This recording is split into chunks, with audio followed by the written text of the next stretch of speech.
de la Esperanza. Un abrazo y bendiciones, queridos hermanos. Bienvenidos a Testigos de la Esperanza, un espacio de evangelización donde vamos mostrando toda la riqueza y el trabajo que hace la iglesia en favor de los demás. Hoy me acompaña, como siempre, mi amada Adriana Ardila, pero también tenemos un invitado súper especial. Le dicen incluso el ángel del suroccidente de Barranquilla. ¿Quién es? Bueno, ya, yo creo que la mayoría de los que están viendo este video saben de qué se trata. Y pues yo creo que es una persona, casi una figura pública en nuestra ciudad. Total. Y nosotros estamos muy honrados de poder tener hoy al Padre Cirilo con nosotros. Yo sé que ese no es su nombre de cuna, ¿verdad? Padre Cirilo no es su nombre. Sí, mi nombre propio. Pero entonces él ya nos va a contar cuál es su nombre propio, de dónde viene y un poquito de esa historia de antes de que para nosotros fuera el Padre Cirilo. Bueno, sería una historia muy larga, Adriana, porque ya por mi edad, imagínate, yo sí me llamo oficialmente, imagínate, porque en aquella época, cuando yo nací, bautizaron siempre a los niños con nombres latinos y parece que pensaron que yo iba a necesitar mucho protección de los santos, entonces me pusieron 4 nombres. Entonces, por eso, Cirilus, Augustinus, Petrus, y mi abuela dijo yo también, Hubertina. Entonces, estos son mis 4 nombres. Pensaron de pronto, va a necesitar muchos santos para protegerlo. Este fue en el año 1945 que yo nací, 16 de diciembre. Yo más bien me defino porque fue 1945 fue la terminación de la Segunda Guerra Mundial. En Holanda, la fecha precisa que fue 5 de mayo, que fuimos liberados de los alemanes. Pero mi región, que queda muy pegada a Bélgica, muy al sur, fue liberado por ahí en noviembre de 1944. Y yo siempre digo, ¿será que yo soy fruto de la explosión de la alegría que se acabó la guerra? Sí. Y entonces, bueno, ahí nací en un pueblito muy pequeñito, en una familia muy pobre, éramos casi los más pobres de todo el pueblo. Bueno, un pequeño, de 2,000 personas más o menos, en la frontera con Bélgica, Además, entonces, esta región, esta parte de Holanda, está separada de Holanda por un río muy grande que lleva los barcos a Antwerpen, que es el puerto más grande de Bélgica. Y entonces, estamos separados de Holanda por este río. Antes era muy difícil para nosotros ir a Holanda, tenía que ser con un ferry muy grande. Pero por eso, culturalmente, estamos más vinculados a Bélgica. Somos flamencos, somos de Flandres. Hay Flandres en Bélgica y un pedacito de Flandres en Holanda. Entonces yo soy flamengo. Los flamencos son un poco diferentes a los holandeses. Los holandeses del norte, allí nosotros decimos al otro lado del río, ellos se parecen más a los alemanes. Son muy serios. Muy serios. Y nosotros no, a nosotros nos gusta más bien la vida, disfrutamos la vida, somos un poco diferentes, ¿no? Yo soy un flamengo, nacido allá, se llama la provincia Zelandia, pura agua. Y entonces allá en un pueblo pequeñito, en un ambiente muy campestre, y ahí en esta región, el pueblo más grande, o la ciudad más grande tenía 25,000 habitantes nomás. Entonces y este era muy bueno. Porque a mí siempre me ha costado aceptar que esta ciudad tan grande que tenemos aquí, como Barranquilla, como Cali, como Bogotá, y bueno, en otras partes de América Latina, es un desastre. Es muy difícil una convivencia con tanta gente. Por eso tenemos tantos problemas de droga, de violencia, etc. Y en un pueblo pequeño como el pueblo mío, que se llamaba Saint-Jostein, que quiere decir San Juan de la Piedra, 2,000 personas. Todo el mundo se conocía y todo el mundo se apoyaba. Entonces, es muy bonito vivir en un pueblo así. Entonces, allá nací, pero una pobreza. Mi papá era artesano de suecos. Los holandeses son famosos de estos zapatos de madera que llaman suecos. Él era artesano de eso, pero en la pura pobreza, porque no le pagaban, y entonces mi mamá tenía que ver cómo alimentarnos, pero bueno, sobrevivimos, aquí estoy. ¿Cuántos hermanos? Yo soy de una familia de 6 y soy el único varón. Tenía 5 hermanas, y esto tenía una ventaja muy grande en la pobreza, porque mis hermanas por pobres que éramos, entonces la ropa de la primera iba a la segunda, a la tercera, a la cuarta, a la quinta, pero yo no, porque yo era el único. O sea, a mí me tenía que comprar o conseguir la ropa. La ventaja de la pobreza. Pero sí, yo nací en una familia muy pobre, pero esto nunca me ha costado. La pobreza que dejó la Segunda Guerra Mundial. Porque ¿Cómo? La pobreza que dejó la Segunda Guerra Mundial, dejó mucha pobreza. Sí, claro, porque ustedes saben que la Segunda Guerra Mundial y lo de Hitler tenía que ver mucho con la situación en Europa de pobreza extrema, mucho problema. Y por eso, claro, en medio de una situación tan crítica, cualquier caudillo que pueda manejar la masa, bueno, la gente buscando cómo solucionar su problema, entonces le sigue. Y este fue el problema también que después con Hitler. Y después entonces ya, después empeoró, porque la Segunda Guerra Mundial no dejó sin nada, absolutamente nada, porque los mismos primero alemanes acabaron con todo. Una pequeña anécdota. Sí. Holanda, como Colombia, también ha tenido su época famosa del campeonato mundial. Nosotros somos campeones en ser subcampeones, porque ya vamos tres veces subcampeones, también una vez en Alemania. Y entonces en Alemania, cuando fue el campeonato mundial, era Holanda con Alemania, pero fue en Alemania. No me recuerdo bien, en los años 70 o algo así, creo que fue en los 80. Entonces, los muchachos que ya ni sabían qué era la guerra mundial, porque nacieron después de la guerra, pero se fueron a ver el partido, y uno se llevó una pancarta ahí en el estadio donde se dijo: ¿dónde está la bicicleta de mi abuelo? Porque los alemanes confiscaron todo, se quedaron, por eso también la comida y todo. Entonces, por eso también mucha pobreza. Pero después, en la Segunda Guerra Mundial, vino la ayuda Marshall de los Estados Unidos, que empezaron a inyectar dinero en toda Europa, también en Alemania, porque los de los Estados Unidos son muy inteligentes. Ellos dicen: con un pobre no podemos negociar. Con un pobre no podemos vender nada. Entonces ellos empezaron a inyectar muchos recursos para reconstruir Holanda, también Alemania, todos estos países que habían sufrido la Segunda Guerra Mundial. Pero este fue después del 45, los años 50, 50 y pico, hasta 60 todavía era mucha pobreza, pero se empezó a mejorar, sí. Porque después ya nosotros también en la casa, una anécdota, nosotros nunca hemos tenido casa. Mi familia, mi padre nunca una casa propia. Tenía una casa de pobres, que era una casa alquilada, pero una casita ahí, y casa propia no. En esta casa nunca tenía ni ducha, no teníamos ducha. Okay. Era en este templo más o menos normal, y nosotros íbamos siempre a la cancha de fútbol, donde había unos camerinos y donde los muchachos y los jugadores se bañaban. Allá nosotros, los niños del pueblo, íbamos a bañarnos también allá. Entonces, muy comunitaria, muy del pueblo, y así siempre estábamos muy juntos, todos los del pueblo, compartiendo todo, hasta compartiendo las duchas allá de la cancha de fútbol allá. Super. Pero era un poquito para decir, la pobreza que vivimos. Pero yo nunca sufrí por la pobreza, nunca.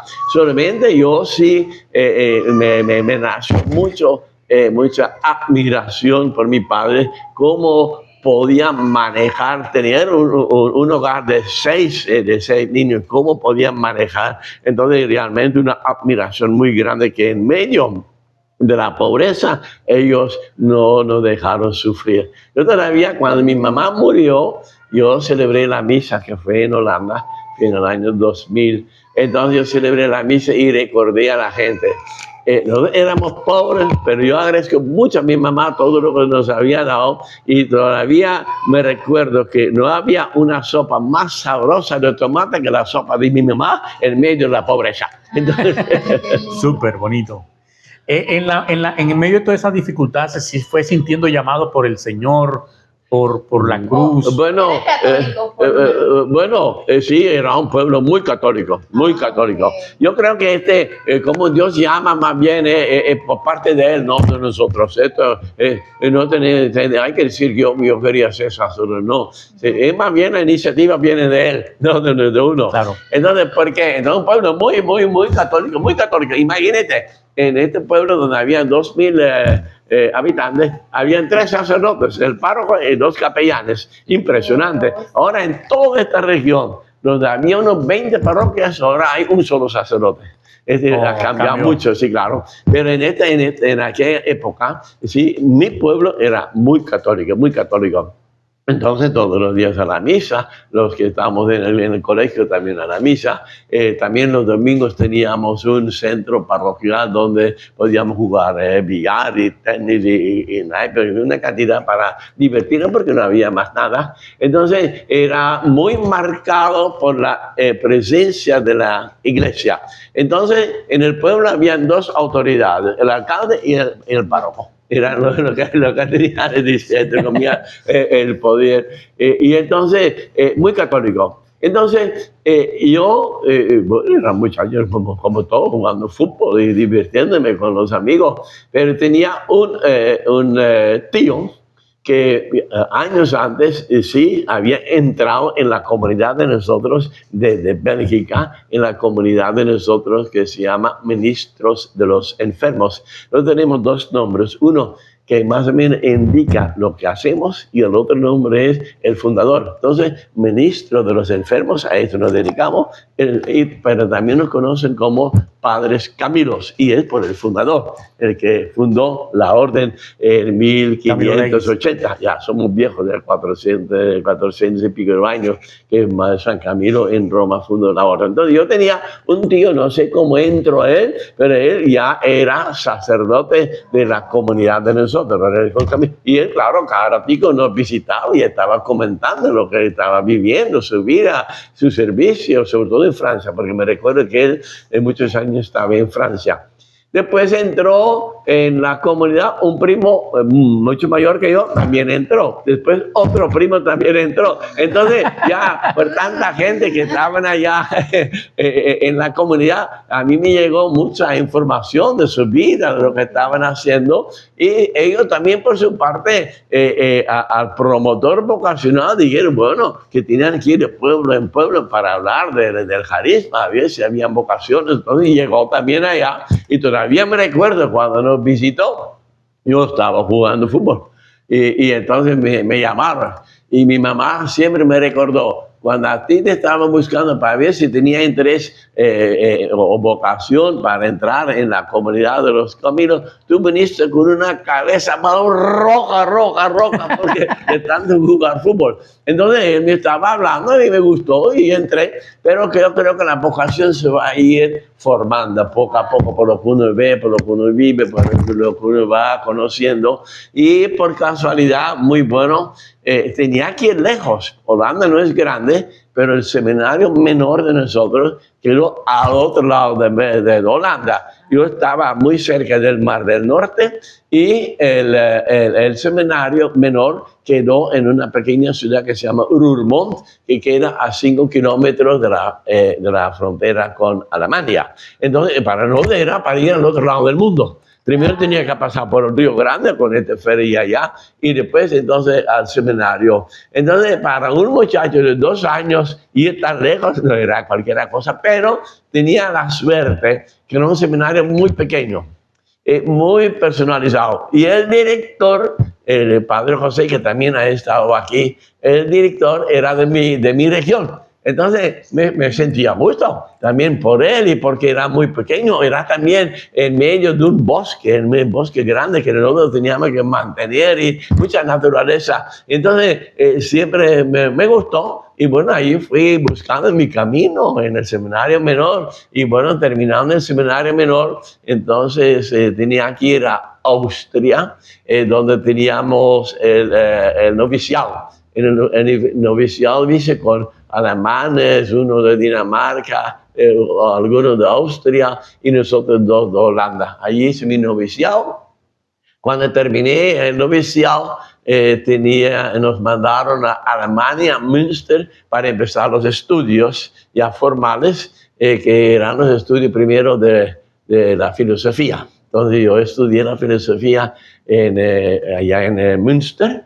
Y después nos mandaron cuando terminé esta parte, nos mandaron a Holanda, a la Universidad Católica de Nijmegen, para estudiar la teología. Entonces ya estudié la teología, pero fue en un ambiente muy revolucionario. Fue en los años 60, cuando había revolución educativa en todo el mundo, en Francia sobre todo, en las universidades nuestras también. Entonces había todo un cambio del modelo de estudio, muy diferente, pero a mí siempre me gustó. Esta era una ciudad muy bonita, muy acogedor, muy estudiantil, que se llama Nijmegen. Allí estudié. Cuando terminé mi teología, yo hice mi tesis, eran dos. Una tesis y que fue dirigida por un teólogo muy famoso, el más famoso de Holanda, que se llama Schellebecks. Schellebecks es muy famoso. Claro, el Vaticano siempre tenía así un poquito con Schellebecks, pero era muy bueno. Y Schoenberg también. Él fue el encargado de mi tesis, mi grado, que eran dos. Que era, la primera parte era de la vida a la muerte. Y el segundo era de la muerte a la vida, la resurrección. Entonces fue muy bonito y esto lo enfocamos desde todo punto de vista, teológico, histórico, filosófico, social, también litúrgico. Era bastante interesante. Ahí terminé y cuando terminé mi teología, normalmente tenía que ser ordenado sacerdote. Cuando estaba estudiando en Nijmegen, estábamos alojados en una casa de unos misioneros que eran misioneros de Scud. Ellos se dedicaban a la misión en la China. Allá teníamos un apartamento para nosotros los caminos, porque allí no teníamos casa nosotros. Y entonces estaba cerca a un hospital muy grande. Entonces estábamos más en el hospital, acompañando al capellán, visitando a los enfermos, bueno, según un poquito el carisma de nosotros, y participando también en los coros del hospital. Todavía me recuerdo bastante. Entonces, cuando ya terminé mis estudios y tenía que ser ordenado, dije que no, mejor me permitan ir a América Latina, porque yo quiero saber cómo es la vida, la teoría de la liberación, cómo era eso. Entonces me dieron permiso de ir al Perú. Y yo estaba en el Perú 6 meses en una pequeña ciudad que se llama Chiclayo. Allá estaba en un barrio muy pobre, San Antonio, en una posta médica de nosotros, y con 2 peruanos. Entonces tenía que aprender el español, sea como sea, porque estaba allá solo. Bueno, cuando terminé los 6 meses, regresé a Holanda, supuestamente para ordenarme sacerdote y a venir aquí, pero dije que no. Yo he visto en la práctica que he tenido allá, me falta algo de pronto para poder ayudar mejor a los enfermos. Entonces, primero estudié la enfermería. Primero la enfermería normal en el hospital y después la enfermería profesional.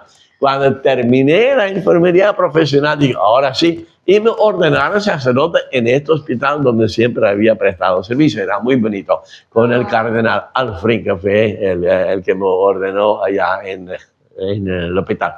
Entonces, cuando terminé esto, sí, ahora sí voy a América Latina, voy a Colombia. No, voy a Perú. Entonces, cuando estaba preparándome... ¿En qué año fue eso? Este fue en el año 76, 77. Me ordenaron 76. Ahora en el 26 voy a cumplir 50 años de sacerdocio. Y cumplir también 60 años de vida religiosa. Porque ya la tengo bastantes años de vida religiosa. Porque la vida religiosa, los votos religiosos hice en el 66. Y me ordené en el 76 como sacerdote, 11 de abril. Entonces me fui preparando. En una de estas preparaciones tenía que ir a Roma para conocer un poquitico. Había una reunión para intercambio de experiencias de todas las misiones nuestras en todo el mundo. Entonces, estando allá, el superior general de nosotros me dijo, cuando tú vas al Perú, ¿por qué no pasas por Barranquilla? Porque allá hay unos 2 sacerdotes de nosotros empezando algo para que conozcan y después... Ok, ya aquí existía la misión, ya estaban aquí algunos. Aquí había 2 sacerdotes de nosotros. Yo pensé que usted había sido el primero. No, aquí había uno desde el año 70 en el hospital de Barranquilla, el padre Agustín. Y después vinieron dos, el padre Armando y el padre Cristian, que estaban viviendo en los Andes, y Cristian era el párroco aquí. Okay. Él desde el año 75 era el párroco aquí.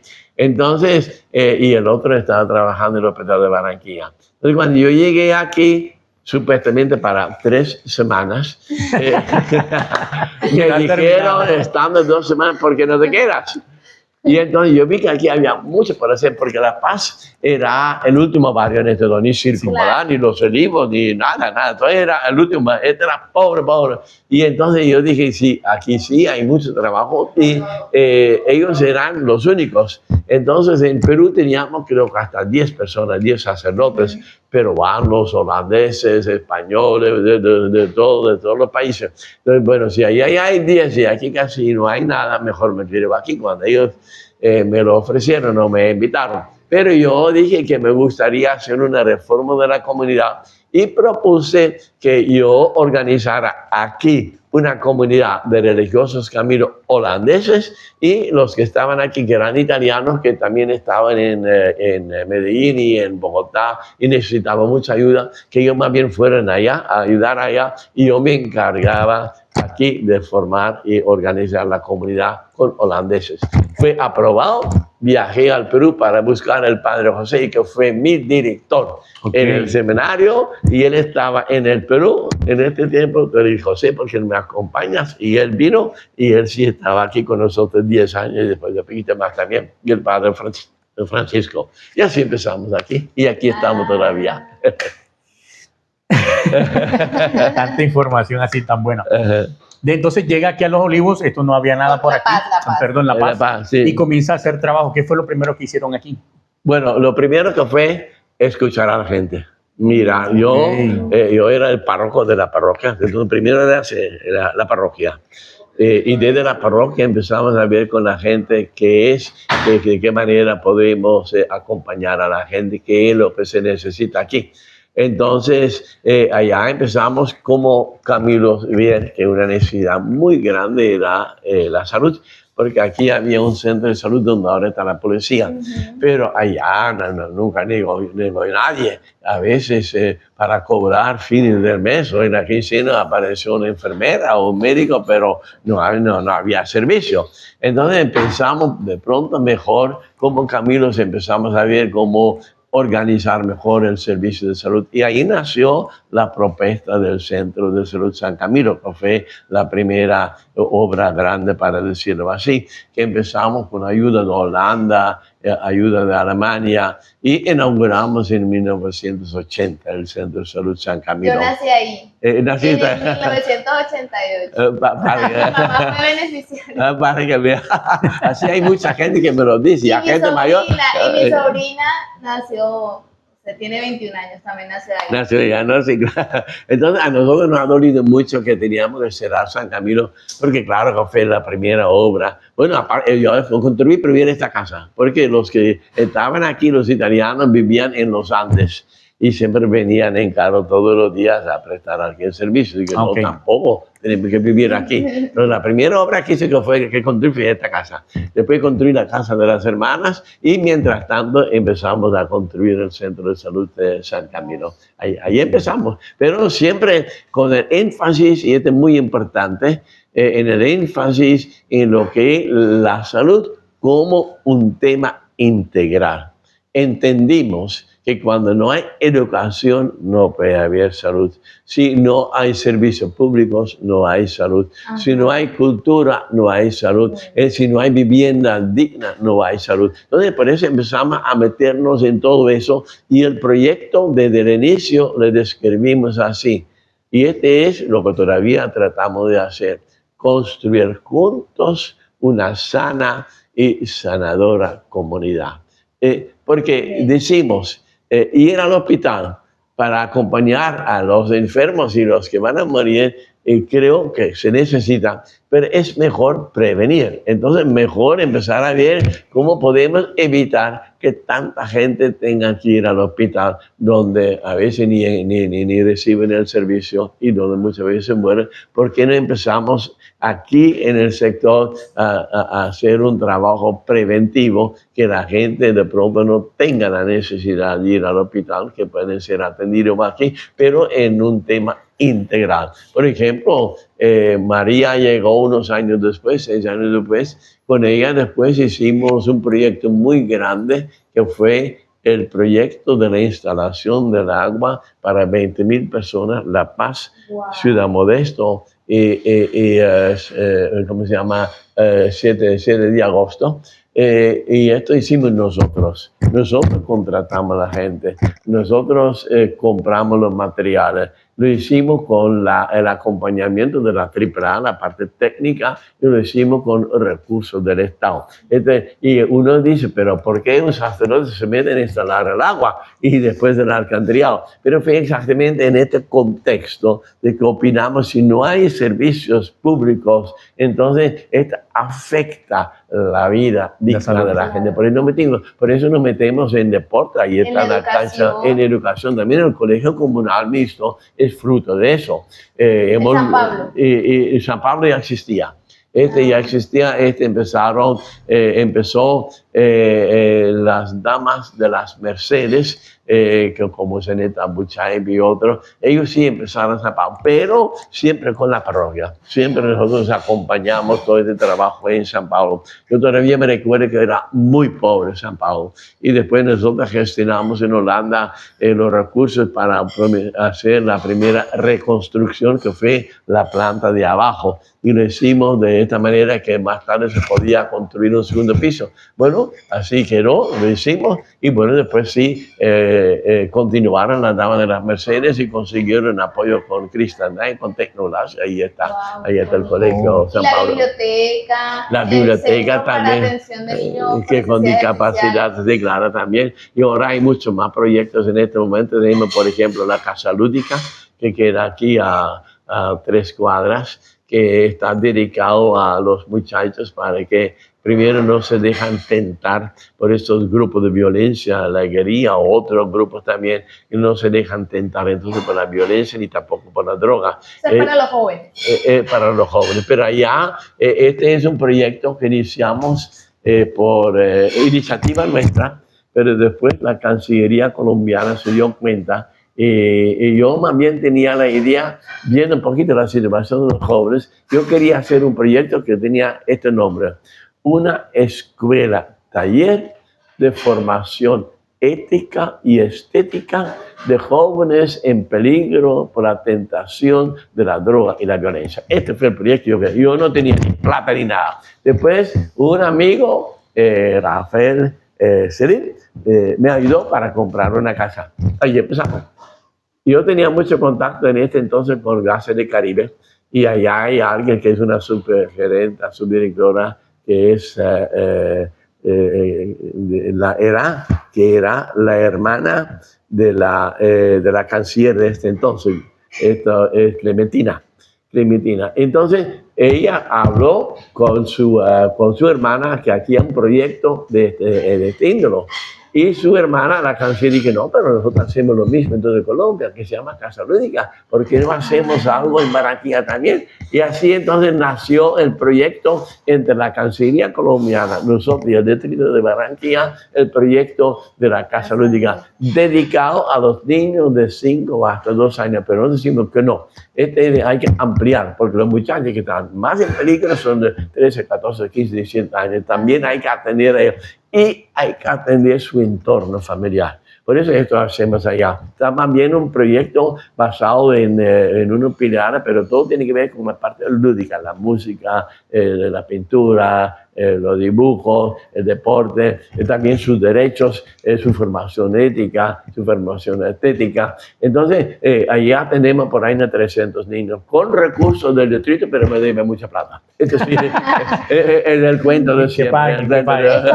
Sí. Padre, ¿y usted podía quedarse en un lugar así permanentemente? O sea, la comunidad le permitía quedarse permanentemente. Sí. ¿Cómo surgió el que ya usted se quedó acá barranquillero? Yo me quedé aquí porque en Holanda no había nadie que podía reemplazarme. Entonces, si quería cambiarme, tenía que mandar otro, porque no había.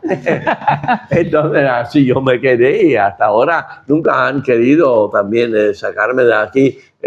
¿Han habido alguna propuesta para de pronto ir a acompañar a la comunidad de nosotros en Medellín, en Cali, en Bogotá? Pero ya ellos son de otra provincia y entonces a ellos no les gusta tanto Barranquilla por el calor. Aquí han venido y no aguantan ni 2 días.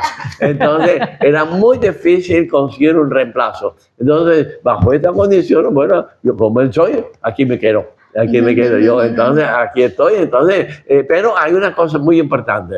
Lo nuestro es sobre todo una presencia compartida y comunitaria. Entonces yo tengo mucha gente que están aquí conmigo, que nos acompañan en los proyectos, se han, para decirlo así, contagiado con el carisma de San Camilo. Y es lo que se necesita, claro. Porque cuando nosotros nombramos personal, por ejemplo, entre los proyectos que tenemos ya trabajan con nosotros casi 200 personas bajo nómina, no de cualquier cosa. Por ejemplo, en el hogar de los niños con discapacidad trabajan más de 100. En el hogar San Camilo de los ancianos ya son 50. En la biblioteca son 20 y pico. En la casa lúdica son unos 10. En otros proyectos que tenemos, por ejemplo, en Nueva Colombia, tenemos un proyecto muy bonito que se llama, es un centro comunitario y ambiental y que se llama Pamatosuto.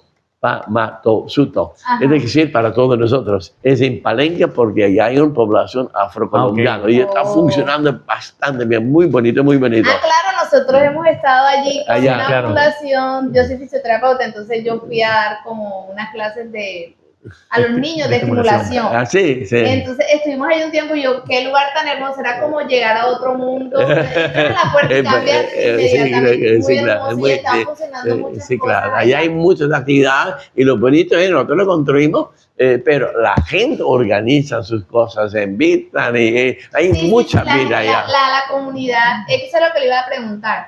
Usted está docente, pero esto no hubiese sido posible si la comunidad no se involucraba, como usted lo dice. Entonces, ¿usted cómo ha sentido la respuesta de La Paz a sus ideas? Sí, yo pienso que tiene una explicación, y esto ya hemos visto desde el principio. Creo que tiene mucha influencia el sentido que formamos parte de la iglesia. Exacto. Porque cuando empezamos yo era el párroco. Y aquí para este sector la parroquia era el centro de la vida de todo el mundo. Cuando hay problemas de cualquier tipo, a la parroquia, porque es alguien más. Entonces, estamos realmente siempre acompañados por la comunidad y acompañando nosotros también a la comunidad. Ahí entre todos empezamos a ver qué hacemos con el agua, qué hacemos con el transporte, qué hacemos con la violencia, siempre con la gente. Entonces, como sacerdote, entre comillas, puede tener mucha influencia. Todavía me recuerdo cuando, por ejemplo, había un problema muy grave, creo que fue por el transporte, y nosotros mandando cartas a la alcaldía y a todo el mundo, y que nada. Y nos reunimos siempre con la gente, ¿qué hacemos? Entonces, vamos a hacer una marcha. Entonces, cuando yo, después de la misa, el domingo en la mañana, dije, vamos a la marcha, porque el padre dijo, todo el mundo nos acompañó. Entonces, fue un poquito por eso también, pero pienso también por el hecho que siempre hemos caminado. Lo nuestro no es tanto hacer, lo nuestro es más bien acompañar. Y creo que es la palabra clave. Y entonces creo que desde la iglesia empezamos a ver nuestra realidad y a ver qué podemos hacer desde nuestra iglesia, nuestra fe, cómo puede ser nuestra manera de llevar la buena nueva aquí donde la necesita la gente. Es muy importante todavía y se ve reflejado un poquito en todas las obras que tenemos aquí. El alma, el centro de todo esto, lo que hemos podido hacer todos, entre todos, es la iglesia, es la fe, y todavía. Y además, cuando empezamos a trabajar siempre, claro, ya vamos conociendo a la gente, sabemos quién es quién, entonces, y la gente también lo sabe, entonces siempre con ciertos criterios también involucrando a la gente, no tampoco cualquier, porque yo siempre me dejé orientar mucho por la gente y los que nos estaban acompañando, porque aquí han habido muchas propuestas. Pero yo como holandés y medio bobo, ¿cómo voy a hacer esto una cosa? Entonces, pero la gente se conoce, la gente sabe quién es quién, sabe la historia de la gente. Entonces, no es el padrecito que tiene que decir que sí, que no, sino que la gente diga. Y este siempre ha sido un poquito como hemos trabajado. Y para vincular a las personas, porque ahora ya tenemos tanta gente trabajando con nosotros, tenemos un doble criterio, me parece fundamental. A nosotros nos parece que las personas que nos acompañan en las obras deben tener, primero, profesionalismo, deben ser profesionales y deben tener vocación. Profesionalismo y vocación. Profesión y vocación. Es fundamental. Porque uno que tiene, digamos, vocación, pero no tiene nada de profesionalismo, se embara. Pero el que tiene profesionalismo, pero no tiene vocación, va para otro lado. Entonces, me parece que siempre ha sido muy importante de esta manera, un poquito, escoger las personas de confianza. Y entonces, sí, ahora todo lo que tenemos ya lo maneja la gente. Yo muchas veces tengo que firmar y firmar y firmar, y entonces yo ni entiendo lo que firmo. Porque son la gente que sabe, que me dice, gente de confianza, que me explican, miren, así. Aquí uno de los proyectos grandes que hemos tenido en los últimos tiempos, que fue el acompañamiento a la población migrante de los venezolanos en Vía Caracas, cerca del bosque. Allá hemos tenido un proyecto en el Banco Interamericano de 3 años y es un proyecto bastante costoso y era un proyecto de más o menos que 6.000 o algo así millones de pesos. Entonces, esto es bastante complicado y con el Banco Interamericano es muy complicado. Ellos frenan mucho, es demasiado. Yo no entiendo nada de eso, pero tengo mi gente que sí que sabe. Por ejemplo, el que maneja el proyecto es Harvey y él es un financiero, nació aquí, yo lo conocí antes de nacer, fue mi monaguillo, siempre nos acompañó durante ese estudio, después fui el contador de nosotros, después logré que lo nombraron en Gases del Caribe y cuando teníamos el proyecto con el Billy Harvey, regresa con nosotros y entonces todavía está aquí con nosotros. Entonces, y contar con gente de confianza, pero que tiene que tener las dos cosas. Los criterios. Tiene que tener lo que es la vocación relacionada con el carisma de nosotros, servir a los enfermos y también tiene que ser profesional. Hay algo una frase que le escuchó usted, para servir no basta el corazón, hay que meter la mente. Sí, claro. Se la escuché en una entrevista. Es así. Por ejemplo, nosotros pensamos que podemos hacer cualquier proyecto, cualquier cosa, contando con estos 6 aliados. Son básicos. El primer aliado debe ser la comunidad organizada. Este sí es fundamental. Si uno empieza a hacer cosas sin tener en cuenta la comunidad, fracasamos. 2, el sector público. Porque ¿quién es responsable de salud? ¿Quién es responsable de educación? ¿Quién es responsable de servicio público? Es el Estado. Entonces, ellos tienen que acompañarnos en el segundo aliado. Tercero, que también es muy importante, la empresa privada. Porque ellos se ganan la plata con el trabajo de esta gente. Tienen una responsabilidad social empresarial. Y hemos logrado mucho, que muchas empresas se han vinculado a los proyectos como Gases del Caribe, como Espumado del Litoral, como Tecnobras, tantos que nos han apoyado. Entonces, es fundamental. Después, ahí viene por la pregunta, las universidades. Aquí casi todas las universidades están en algunos de los proyectos nuestros, muy metidos, sobre todo también en la Universidad del Norte, porque nosotros tenemos sueños, queremos hacer la cosa, el corazón, pero de pronto ni sabemos cómo hacerlo. Exacto. Entonces sí, por eso es muy importante la cabeza, porque yo puedo querer mucho, pero si no me dejo orientar para los que realmente saben, por ejemplo, construcciones o atención a la gente, debe ser con gente que también sabe entonces las universidades. Muy importante también que es el quinto aliado es la prensa. Entonces, por ejemplo, porque si hacemos cosas, hay un huequito, nadie se da cuenta, nunca vamos a progresar. Entonces sí, hay que tener esta parte de publicidad, la prensa, hay que involucrar a la gente a través de la prensa, es fundamental, es fundamental. Y el último, y en inglés se dice, last but not least, bueno, nuestro Dios de la vida. Yo tengo una oración muy sencilla y que resume todo. Es así, Señor, el de los milagros eres tú. Porque tú eres Dios, tú puedes hacer milagros. Yo no puedo hacer milagros. El del trabajo soy yo. Mira cómo trabajamos, hago tú, por favor, tus milagros. Oh. Y entonces, mira, ya estamos de 40 y pico años, aquí estamos. Entonces, Él no nos ha abandonado. Amén. Y lo que se hizo fue más bien gracias a este apoyo. Los milagros no hacemos nosotros. Este es un poquito el resumen. Bueno, de esta entrevista me gusta porque sé que muchas personas la están viendo y siempre cada entrevista va a responder algo de una oración que hayamos hecho al Señor. El padre Cirilo habla de una infancia pobre, pero no sufría por ser pobre. Tenía un corazón sano.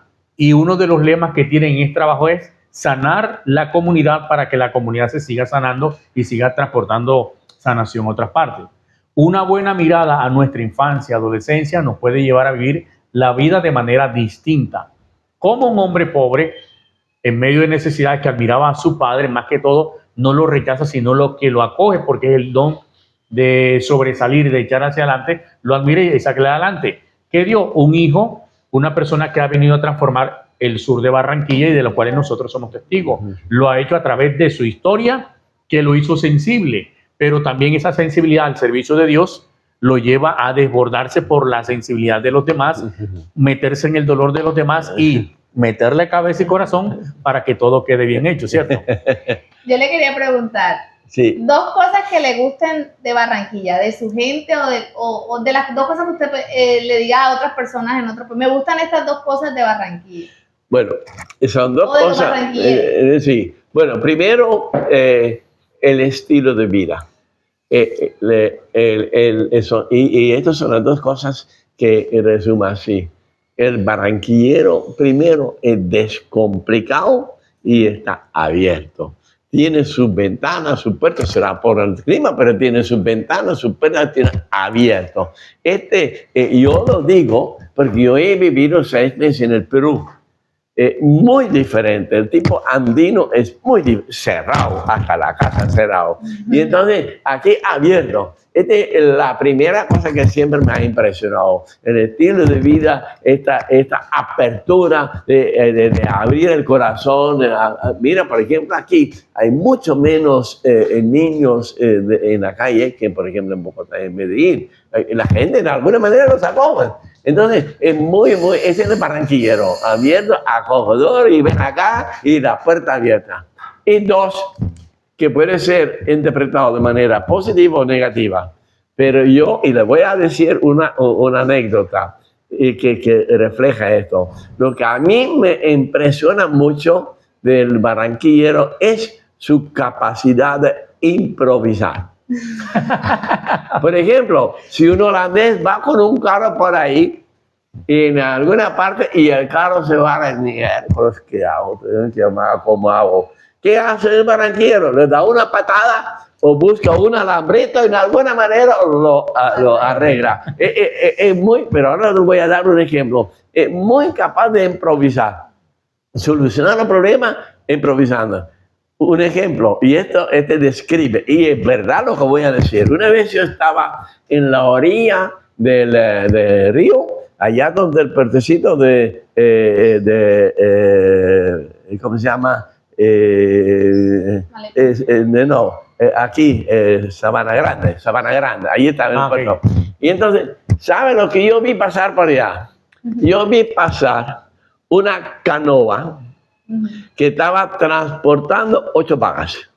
¡Guau! 8 vagas. Y yo, ¿cómo es eso? ¿Un holandés necesita un camión? No, una canoa. ¿Cómo lo hicieron? Tenía la canoa así. Aquí tenía un palo atravesado en la parte delantera. Y a este lado, 2 vacas en el agua. Aquí, 2 vacas en el agua. Y aquí tenía otro palo, 2 y 2. 8 vacas con un motor fuera a bordo y ahí se fue por el río transportando en canoa 8. Es la capacidad de improvisación del costeño. Sí. Y claro, a veces improvisamos demasiado y así nos embaramos, pero esta capacidad de improvisación admiro mucho eso. Entonces son estas dos cosas que realmente, por eso de pronto yo soy también un poquito así. De pronto, entonces, por eso me ha gustado y por eso me he quedado en Barranquilla este estilo de vida que tiene estas características muy bonitas. Estamos muy agradecidos primeramente con el Señor por haberlo creado en medio de esa familia y que de ahí surgiera y viviera todo un proceso para llegar aquí. Y estamos agradecidos por todo el bien que le ha hecho a este sector, a la comunidad. Muchos comen, se visten, trabajan, estudian, gracias a la obra misionera que hacen ustedes los caminos. Yo me he beneficiado también del hospital cuando estaba. Queremos darle gracias y gracias, mil gracias por todo el bien que ha hecho en la comunidad, porque se ha dejado tocado por el Evangelio. Muchas gracias y gracias por acompañarnos. A nosotros siempre le hacemos esta pregunta que yo creo que en él ya es simplemente, él es respuesta a la pregunta, pero se la voy a hacer. En medio de todo esto que está pasando, de tanta desesperanza, de tantas informaciones negativas, y que de pronto cuando usted llegó esto no era así, tanta droga, tanto narcotráfico, eso ya no era así.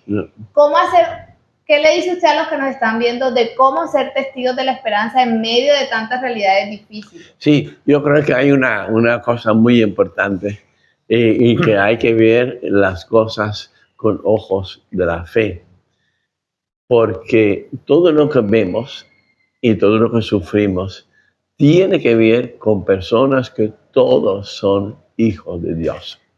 Entonces, también a pesar de tanta maldad que puede haber, de tantas cosas que puede haber, nunca hay que perder de la vista también Él que hace esto es hijo de Dios.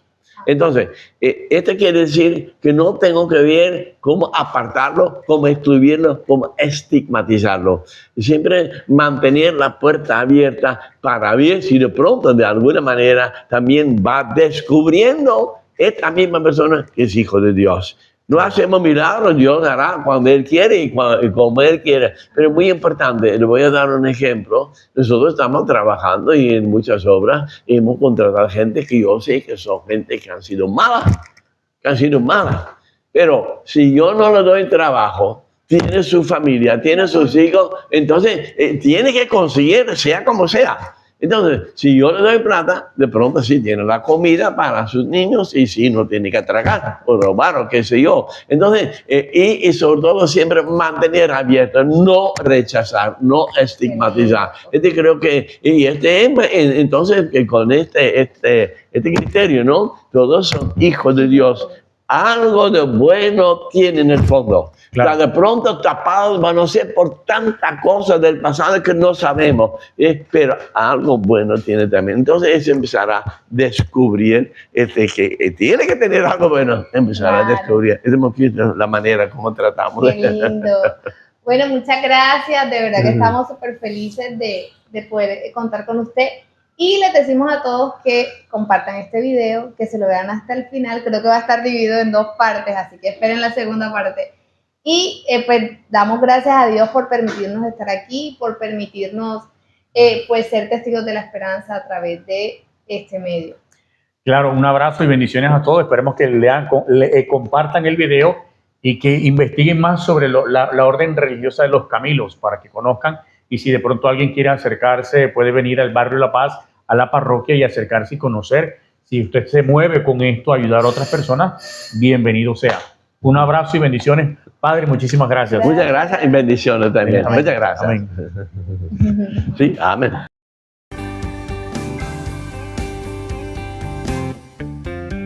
Testigos de la Esperanza.